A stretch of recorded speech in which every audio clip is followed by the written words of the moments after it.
Hello, dear students. Good morning to all of you. Hey guys, this is Sohel sir, your social science teacher.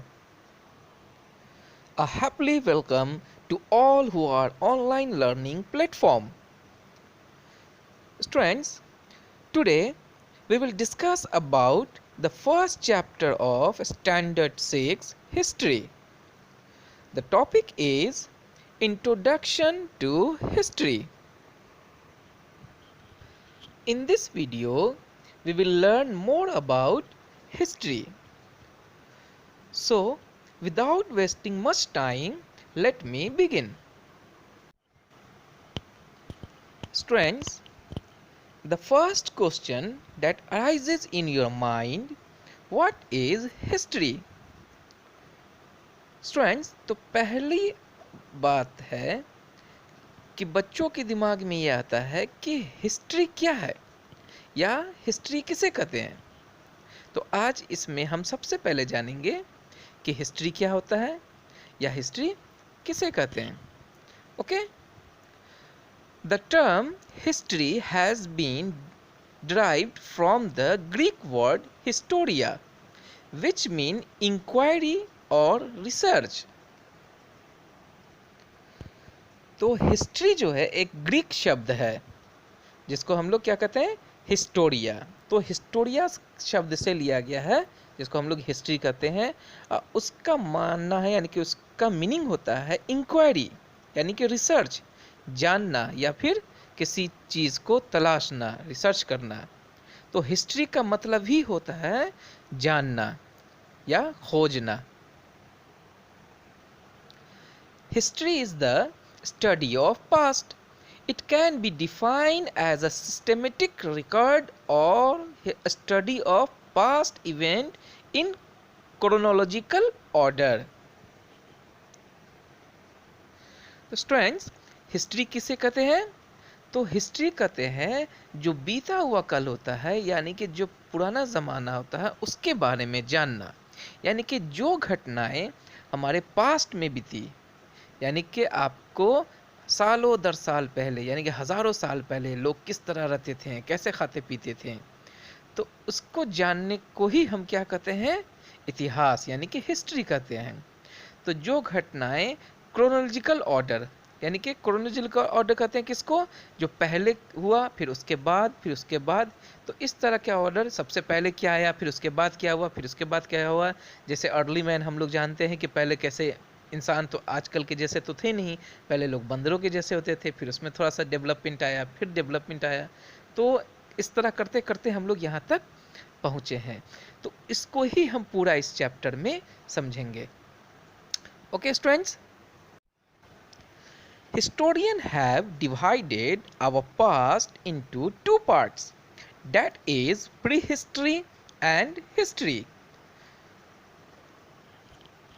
Students, इतिहासकारों ने history को दो भागों में बांटा है जिसे हम प्री हिस्ट्री और हिस्ट्री कहते हैं।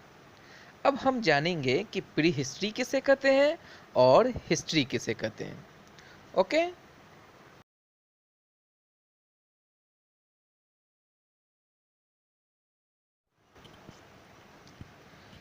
prehistory. Prehistory refer to the period for which we have no written records. Students, तो प्री हिस्ट्री के बारे में हमें उनके बारे में कोई रिटन रिकॉर्ड नहीं है कि उस ज़माने में लोग किस तरह रहते थे या कैसे खाते पीते थे या उनका जीवन यापन कैसा होता था। तो हिस्टोरियन को उनके बारे में ये सब बातें कैसे पता चला कि उस ज़माने में लोग कैसे रहते थे।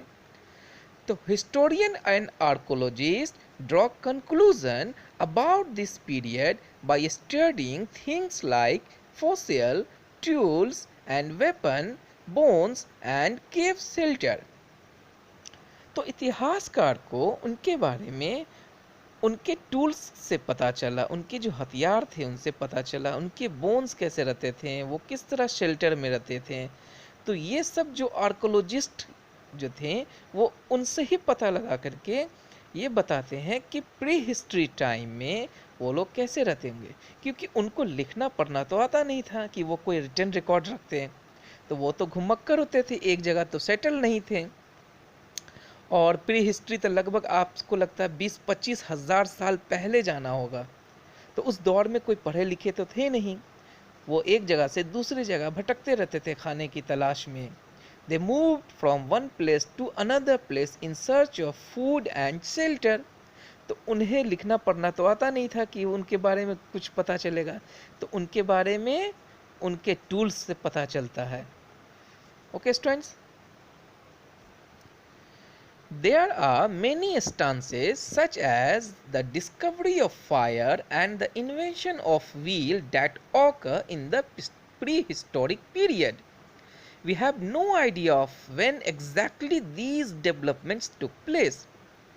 अब हिस्टोरियन ने ये पता लगाया कि जो आग का खोज हुआ या जो पहिए का आविष्कार हुआ, ये प्री हिस्टोरिक टाइम में ही हुआ होगा, लेकिन इसके बारे में कोई इनके पास कोई रिटन रिकॉर्ड नहीं है कि ये एग्जैक्ट बता सकें कि ये किस सदी में हुआ या किस ईस्वी में हुआ। तो ये सिर्फ अंदाज़ा ही लगाते हैं कि ये 25,000 साल हुआ या 30,000 या 35,000 साल पहले ही ये सब के बारे में जानकारी मिली होगी। तो इनके बारे में कोई एग्जैक्ट फिगर या एग्जैक्ट डेट नहीं है, एक अंदाज़ा ही है, ये प्री हिस्टोरिक टाइम में ही हुआ होगा, चाहे वो आग का आविष्कार हो या फिर पहिए का। Okay students, now history, that period of time for which we have written records is known as history. तो जब से हम लोगों को रिटन रिकॉर्ड बनने लगा, यानी कि जब से लोग पढ़ना लिखना शुरू की, ये तकरीबन 4,000 साल से लोग के पास रिटन रिकॉर्ड होने लगा, यानी कि जो भी घटनाएं होती उसको लोग रिकॉर्ड करते हैं, लिखते हैं। तो इस दौर को हम लोग हिस्ट्री करते हैं, जिसमें रिटन रिकॉर्ड है, और इसको हुए भी लगभग 4,000 साल मान के चलते हैं। लेकिन हमारा जो अर्थ है वो करोड़ों साल पहले बना, और प्री हिस्ट्री टाइम जो है वो हज़ारों साल पहले की है। इसलिए 4,000 साल पहले का हमारे पास कोई रिटन रिकॉर्ड नहीं होता है, इसीलिए हम उसे प्री हिस्ट्री कहते हैं। और जब से हमारे पास रिटन रिकॉर्ड होने लगा, उसे हमने या हिस्टोरियन ने हिस्ट्रीज में बांटा। इसलिए हिस्टोरियन हिस्ट्री को दो भाग में बांटते हैं, प्री हिस्ट्री एंड हिस्ट्री।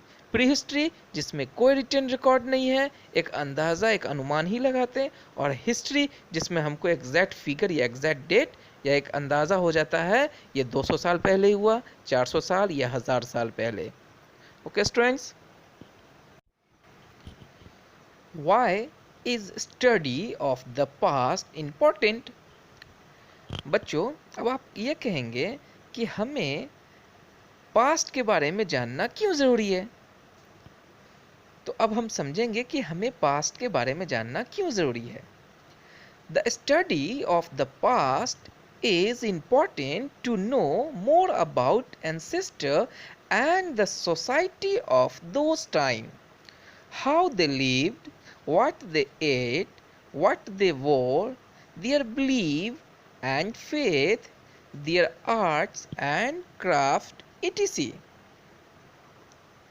तो जैसा कि हम जानते हैं कि हम अपने प्रेजेंट या फ्यूचर को अगर बेहतर बनाना चाहते हैं तो हमें पास्ट से सीखना पड़ेगा।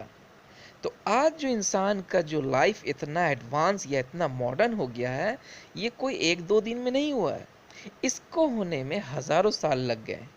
तो पास्ट से सीखते सीखते आज हमारा लाइफ इतना मॉडर्न हुआ है। तो इसलिए हम सभी को पास्ट के बारे में जानना बहुत ज़रूरी है। जिस तरह से हमारा आज का लाइफस्टाइल जैसा है, क्या ये हज़ारों साल या आपको 100 साल पहले ऐसा था? नहीं। तो हमारे जो एंसेस्टर थे वो किस तरह से अपनी ज़िंदगी को जीते थे और उनका लाइफ कितना डिफ़िकल्ट था, स्पेशली फॉर सर्वाइव, जो सर्वाइव करने के लिए, उनके खाने पीने के लिए आज हम मोबाइल से ऑर्डर देके किसी खाने को मंगा लेते हैं घर तक। तो क्या ये पहले था, पॉसिबल था? नहीं। उनको भोजन की तलाश में एक जगह से दूसरी जगह भटकना पड़ता था। तो हम अपने एंसेस्टर से ही सीख करके अपने फ्यूचर को बेहतर किए। इसीलिए हमें पास्ट को जानना बहुत ज़रूरी है कि वो कैसे रहते थे, वो कैसे खाते थे, वो क्या पहनते थे, वो क्या बिलीव करते थे, वो कैसे पूजा पद्धति करते थे, अपने ईश्वर को याद करते थे। ये सारी चीज़ जो है वो पास्ट से सीख करके हमने अपने प्रेजेंट को बेहतर किया है और आने वाले फ्यूचर में और बेहतर करेंगे। तो इसलिए हमें अपने पास्ट को जानना बहुत ज़रूरी है।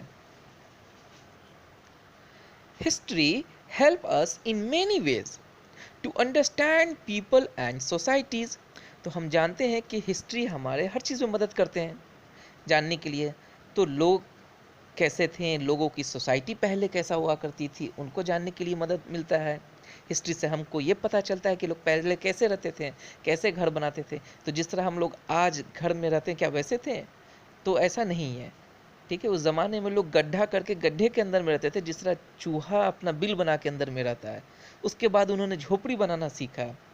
ठीक है, तो इस तरह से धीरे धीरे सीखें। उनकी सोसाइटी अलग हुआ करती थी। ठीक है, पहले वो जहीं तहीं कहीं भी सो जाते थे, कहीं भी रहते थे। फिर बाद में ग्रुप में रहना सीखें।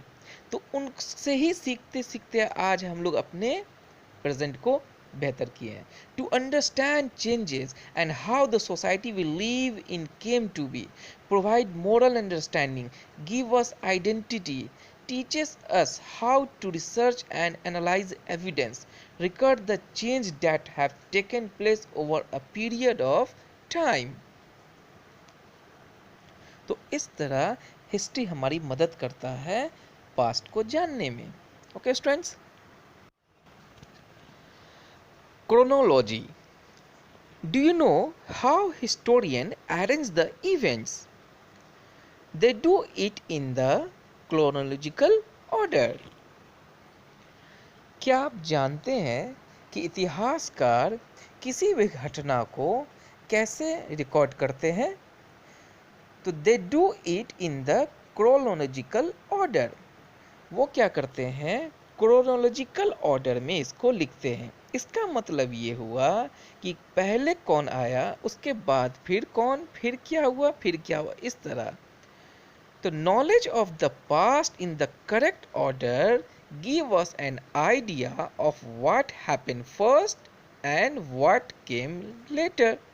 Historian or people who study the past use chronology as the first step toward understanding historical event। तो हिस्टोरियन लोग कैसे रिकॉर्ड करते थे? तो जो पहले होता उसको पहले, फिर जो उसके बाद होता उसके बाद। तो इस तरह करके क्रोनोलॉजिकल ऑर्डर में किसी भी इवेंट को रिकॉर्ड करते हैं, जिसे हम लोग क्रोनोलॉजी कहते हैं। ओके, अब जानेंगे कि क्रोनोलॉजी को इतिहासकार ने किस डेट में बांटा है। Okay, in history we find dates with BC or AD. BC is the short form of before Christ and AD means Anno Domini. That means in the year of Lord. Students, जैसा कि हम जानते हैं कि chronological order को historian ने दो डेटों में बांटा है, जिसे हम BC और AD कहते हैं। BC का मतलब होता है बिफोर क्राइस्ट और AD का मतलब होता है एनो डोमिनी, तो जिसका मतलब होता है इन the lord of Jesus Christ year. जो भी इवेंट जीसस क्राइस्ट से पहले घटी उसको हम लोग BC में बांट देते हैं, और जो भी घटनाएं ईसा मसीह यानी कि ईसा जीसस क्राइस्ट के पैदाइश के बाद हुई उसे हम लोग AD में बांटते हैं। तो इतिहासकारों ने डेट को BC और AD में बांटा, जिससे हम उसको आसानी से समझ सकें।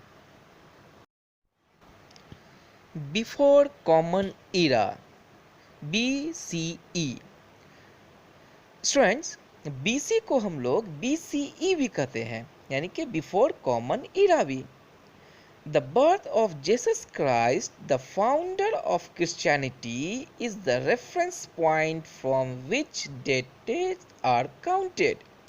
जैसा कि हम जानते ही हैं कि हिस्टोरियन ने ज़ीरो से स्टार्ट करने के लिए डेट को, जो भी घटना हमारे जीसस क्राइस्ट के बाद हुई उसको हमने एडी में बांटा, और जो घटनाएं उनसे पहले हुई उसको हमने बीसीई यानी कि बीसी में बांटा। तो डेट जो है वो यानी कि आपको रेफरेंस पॉइंट जो रखा गया वो आपको ज़ीरो से पहले यानी कि बीसीई और ज़ीरो के बाद यानी कि जो भी हुआ वो एडी यानी कि जीसस क्राइस्ट के बर्थ के बारे में। और जीसस क्राइस्ट जो है वो फाउंडर ऑफ क्रिश्चियनिटी है। तो क्रिश्चियन धर्म को मानने वाले लोग जीसस क्राइस्ट को ही अपना भगवान यानी कि गॉड मानते हैं।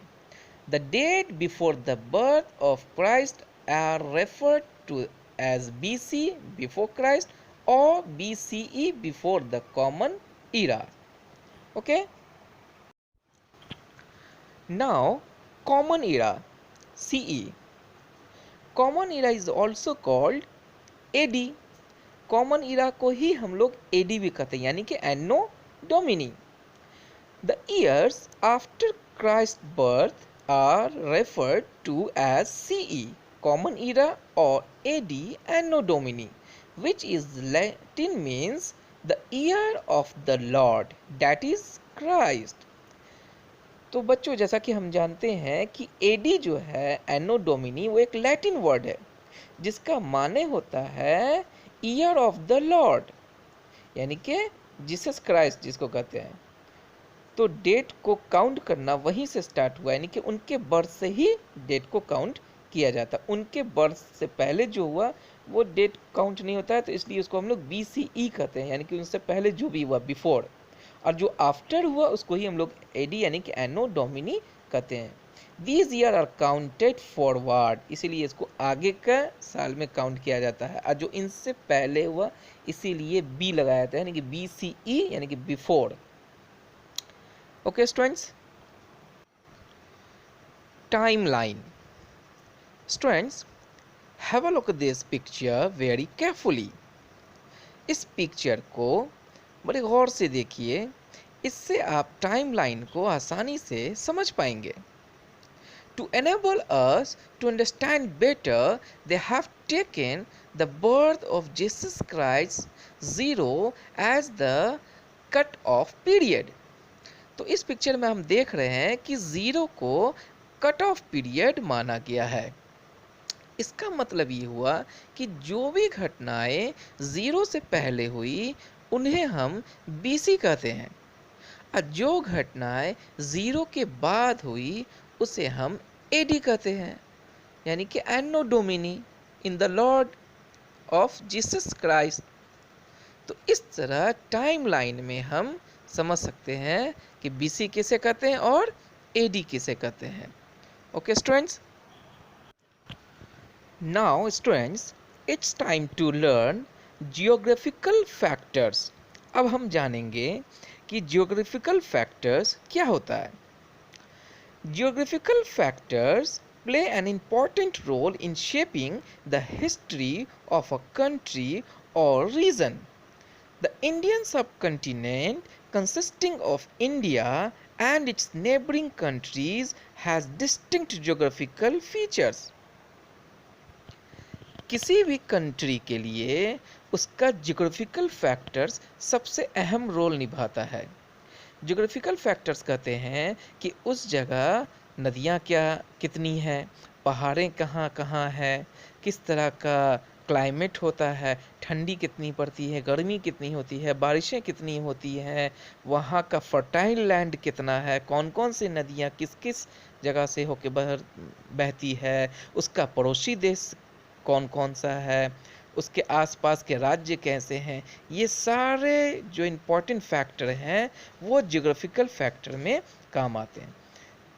An important feature of the Indian subcontinent is the vast fertile plain of river Indus and Ganga. तो जैसा कि हम जानते हैं कि हमारा देश जो है वो एक फर्टाइल लैंड है, यानी कि यहाँ जो है आपको ज़्यादातर लैंड जो है वो उपजाऊ है। उसका कारण क्या है? यहाँ की बहती हुई नदियाँ, खास के Ganga. The first human settlement came up here. और हम जैसा जानते हैं कि मानव सभ्यता जो हिंदुस्तान में शुरू हुई वो इन्हीं नदियों के किनारे हो, चाहे वो इंदस रिवर हो, यानी कि वो इंडिया और इंडिया के आसपास के जितने भी पड़ोसी देश हैं उनसे बहते हुए, या फिर गंगा नदी। Okay. Some of the earliest cities flourished on the bank of river Indus and its tributaries। तो जैसा कि हम जानते हैं कि हज़ारों साल पहले जो हिंदुस्तान में लोग रहना शुरू किन, यानी कि यहाँ जो सभ्यता स्टार्ट हुआ वो इन्हीं नदियों के किनारे हुआ, और बाद में इसी नदी के किनारे बड़े बड़े शहर बन गए। Later, cities were set up along the bank of river Ganga and its tributaries. बाद में इन्हीं नदियों के किनारे काफ़ी बड़े बड़े शहर बन गए, काफ़ी बड़ा बड़ा साम्राज्य स्टार्ट हो गया राजा महाराजाओं का, जिसमें गंगा नदी, यमुना नदियाँ, इन सब के किनारे में देखेंगे आज भी हमारा, चाहे वो आपको पटना का शहर हो गंगा नदी के किनारे बसा हुआ है, ठीक है, या दिल्ली का यमुना नदी के किनारे बसा हुआ, या फिर आपको इलाहाबाद हो गया, वाराणसी हो गया, उत्तराखंड हो गया, ये सब जो है आपको बड़ी बड़ी नदियों के किनारे बसा हुआ शहर सब है। Many kingdoms emerged in this region during the ancient period। तो प्राचीन काल में भी कई राजाओं महाराजाओं के साम्राज्य भी इन्हीं नदियों के किनारे बस गए। The Himalaya mountain ranges in the north acted as a barrier between India and Central Asia। जैसा कि हम जानते हैं कि हमारे देश के नॉर्थ साइड में पूरा हिमालय रेंज है, और वो एक तरह से हमारे लिए बैरियर का काम करता है। तो बैरियर तो आप समझते ही होंगे, एक तरह से रुकावट। तो एक तो वो प्रोटेक्ट करता है हमें तेज़ आंधियों से, ठीक है, ठंडी हवाओं से, और दूसरे तरफ से आपको हमारा प्रोटेक्ट करता है कि उस पार से इस पार कोई घुस नहीं पाएगा, क्योंकि एक तरह से वो बैरियर है, यानी कि बॉर्डर के तौर पर काम करता है। तो इसीलिए हम लोग कहते हैं इसको बैरियर। तो हिमालय रेंज जो है वो हमें ठंडी हवाओं से भी और उस पार से आने वाले लोगों से भी बचाता है। ओके स्टूडेंट्स, और इसी नदी, पहाड़ी माउंटेन रेंज से बहती हुई नदियाँ हमारे जो आपको प्लेन एरिया है वहाँ की नदियों को, वहाँ की नदियाँ इन्हीं पहाड़ों के बहते हुए पानी से फर्टाइल रहती है, और यही नदियाँ जो है, चाहे वो गंगोत्री हो जो हिमालय रेंज से निकलती है, और जहाँ जहाँ से होकर गुजरती है वो सारा लैंड फर्टाइल होता है इन्हीं हिमालय रेंज के कारण। Okay students, sources of history।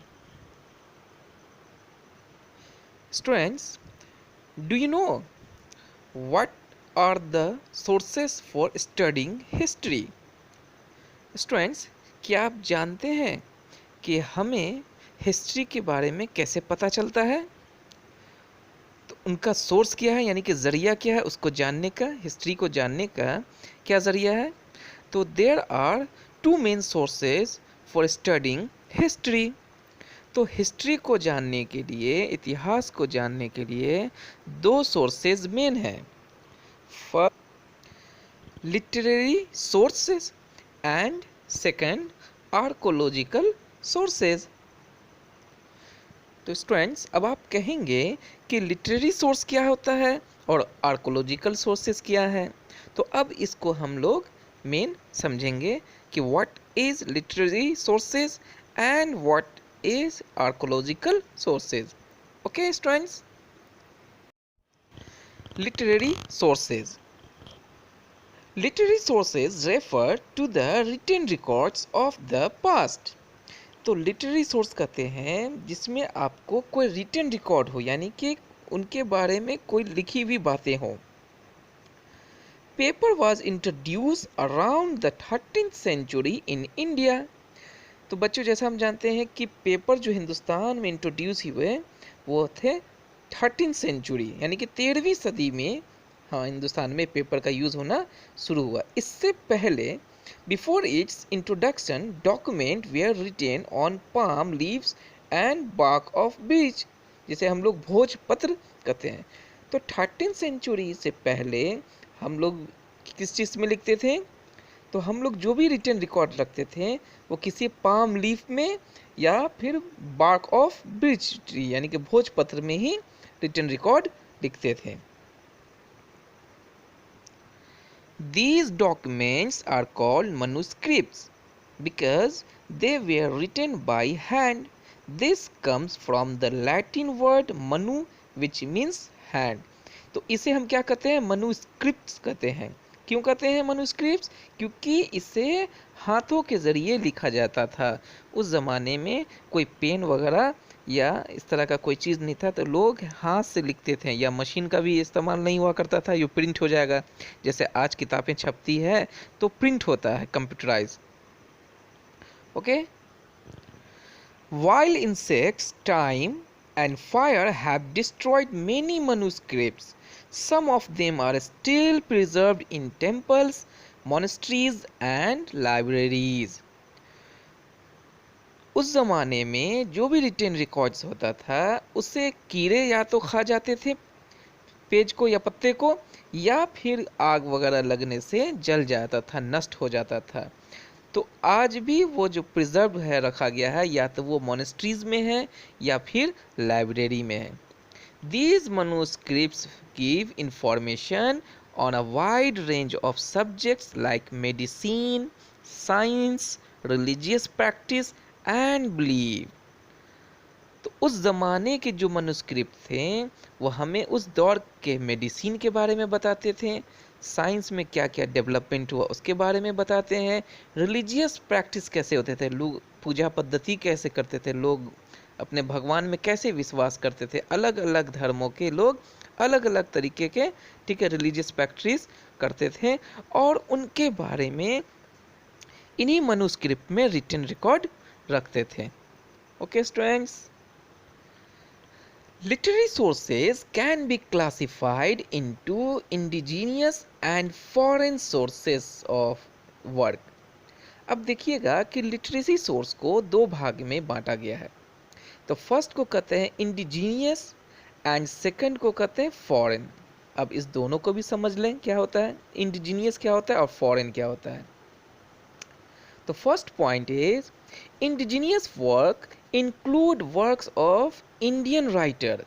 तो जो भारत के जो थे राइटर, आपको 13वीं सेंचुरी से पहले या 13वीं सेंचुरी के दौरान वो जो किताबें या वो जो आपको रिटन रिकॉर्ड लिखते थे उसे इंडिजीनियस वर्क कहा जाता है। यानी कि उनके द्वारा जो लिखी हुई जो भी किताबें थीं, चाहे वो साइंस के बारे में हो या मेडिसिन के बारे में या कोई रिलीजियस प्रैक्टिस के बारे में, तो उसको कौन सा वर्क कहते थे? Indigenous. Second point is foreign work include text by foreigner who visited India at some time of the other and record their experiences. Writing of traveler like Megasthenes and Fahin comes under this categories. Foreign traveller जो भी थे, हिंदुस्तान में जो भी आते थे, यहाँ के राजाओं महाराजाओं पर स्टडी करने, रिसर्च करने, यहाँ के कल्चर को जानने के लिए, यहाँ के रहन सहन को जानने के लिए जो भी फॉरेनर आते थे हिंदुस्तान में, वो भी कहीं न कहीं इन सब चीज़ को रिकॉर्ड करते थे, लिखते थे। तो इसीलिए इन्हें कहते हैं फॉरेन वर्क। तो लिटरेरी सोर्स को दो भाग में बांटा गया है। फर्स्ट है indigenous work and second is foreign works. Okay student, archaeological sources.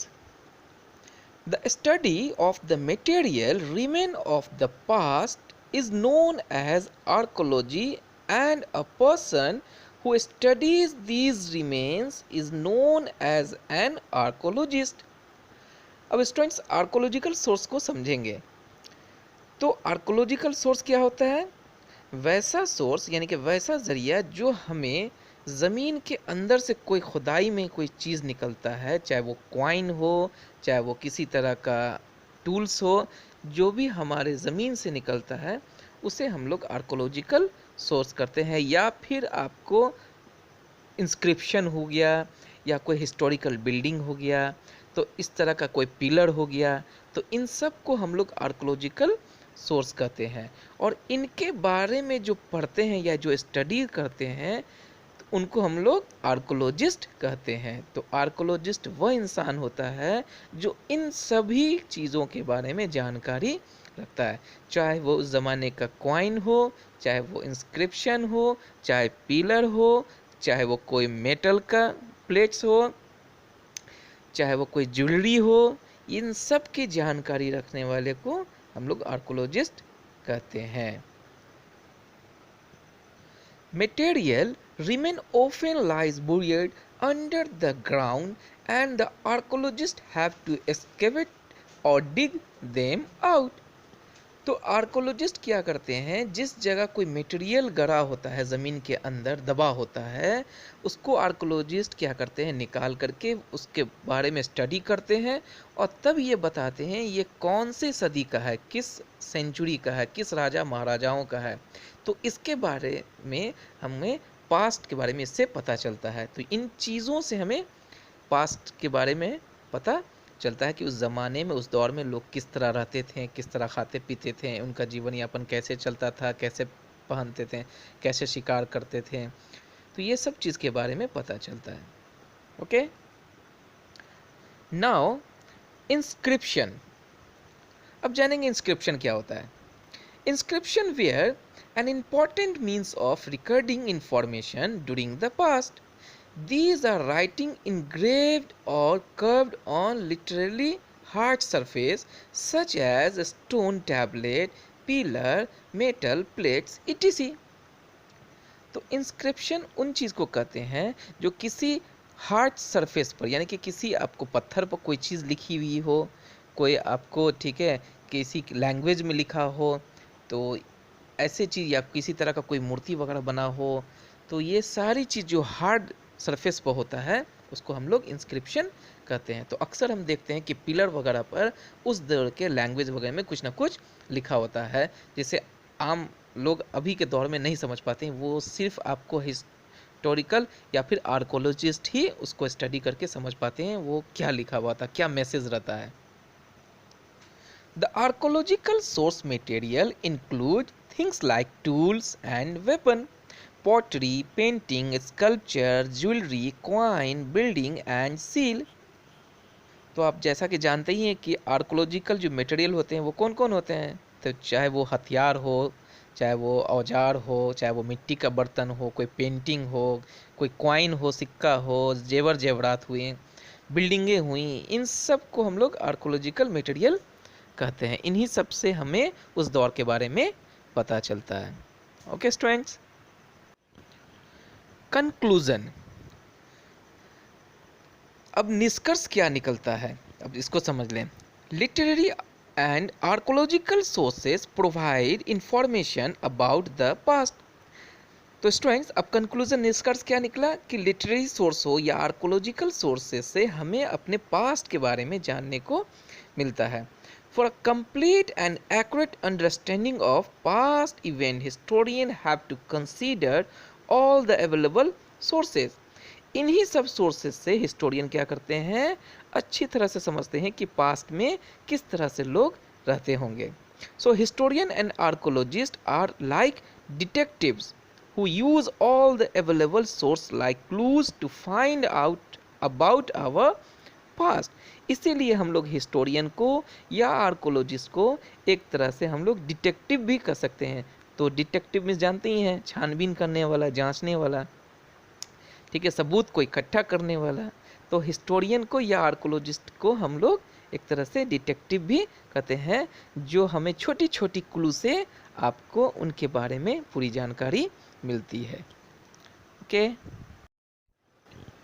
Students, in the next video I will answer all the questions, fill in the blanks, true false and many more things. So you are requested, please note down all the questions answered and fear it carefully and remember it also. Students, अगले video में हम इस chapter का सभी question answer, fill in the blanks, true false सभी आपको करके आपको बता देंगे। आपको सिर्फ इसे नोट करना है अच्छे से फेयर कॉपी में, और इसे याद भी करना है, क्योंकि अगला जो एग्जामिनेशन होगा वो इन्हीं चैप्टर में से कुछ क्वेश्चंस आएंगे। तो आप इसे फेयर भी अच्छे से कर लें फेयर कॉपी में, और इसे याद भी करना शुरू कर दें अभी से। Thank you students, I hope this video is completely helpful to you. So stay home, stay safe. Thank you.